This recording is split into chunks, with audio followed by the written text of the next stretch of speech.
আসসালামু আলাইকুম সবাই কেমন আছো আপুরা? আলহামদুলিল্লাহ ভালো আছি আমি। আজকে আবার একটা নরমাল সুতি জামার সাইড ফাড়া সেলাই করছি। সাইড ফাড়া নরমাল জামা সেলাই করার ক্ষেত্রে আমি প্রথমেই একটা কথা বলবো, সেটা হচ্ছে যে কাপড়টা কাটতে হবে সুন্দর করে।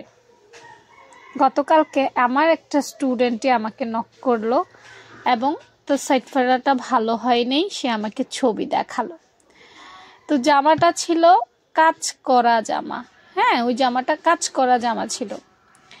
ও যে ভুলটা করলো বা ওর কাজটা দেখে আমি যে ভুলটা পাইছি সেটা হচ্ছে যে ও ভাঁজ করতে গিয়ে যেহেতু এটা কাজ করা এম্বোটারি ছিল, কাজ করা এম্বোটারি ছিল, সেহেতু ও ভাঁজ করতে গিয়ে ভেতরের কাপড়ের ফিনিশিংটা যেটা সেটা সুন্দর করে করতে পারে নাই। আমার কথা কি বুঝতে পেরেছ? মানে আমার স্টুডেন্টদেরও কিন্তু ভুল হয়, বা সেই ভুলগুলো আপু যতটুকু পর্যবেক্ষণ করি কাটিংয়েই ম্যাক্সিমাম ক্ষেত্রে ভুল হয়। কাটিংয়েই ম্যাক্সিমাম ক্ষেত্রে ভুল হয়, আর এই কাটিংটা ফিনিশিং না হওয়ার কারণেই কাপড় গোছ ধরে যায়, কাপড়ে ভালো হয় না। তো আমাদের আসলে সেলাইয়ের পূর্বে যেহেতু অনেকগুলো স্টেপ পার করে আমাদেরকে এই জিনিসগুলা করতে হয়, সেটা আমি প্রথমেই বলবো আপুরা কাটিংটা আগে ভালো করে করো।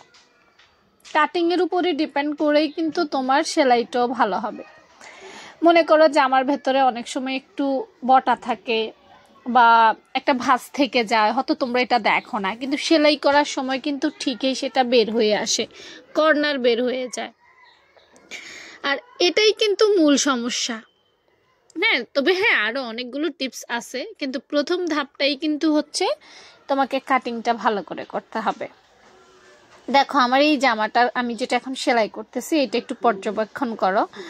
দেখো আমি কিন্তু খুব স্মুথলি শুধু সেলাই করে যাচ্ছি, সেলাই করেই যাচ্ছি, সেলাই করে যাচ্ছি, কোনো রকম টিপস ফলো করতে আমার হচ্ছে না। কারণ কি, কাপড়টাও ভালো ছিল, আপু কাটিংটাও ঠিকঠাক করে করছি। দেখো আমিও তো সেলাই করতেছি, কই আমার তো কোনো অসুবিধা হচ্ছে না। এটার মধ্যে কি কোনো জাদু আছে? না, আসলে কোনো জাদু নাই, সব কিছু হচ্ছে কাজের মধ্যে। তুমি যদি মনে করো যে হ্যাঁ আমি কাটলাম, আচ্ছা সেলাইয়ের সময় দেখা যাবে, না না না, প্রত্যেকটা স্টেপ বাই স্টেপ সব কিছুই ফলো করতে হবে। তো এইটাও আপুর একটা ওয়ার্ডারি জামা, জাস্ট আপুর এটা শেষ হয়ে গেল। দেখো কত স্মুথলি আপু এটা সেলাই করে ফেললাম।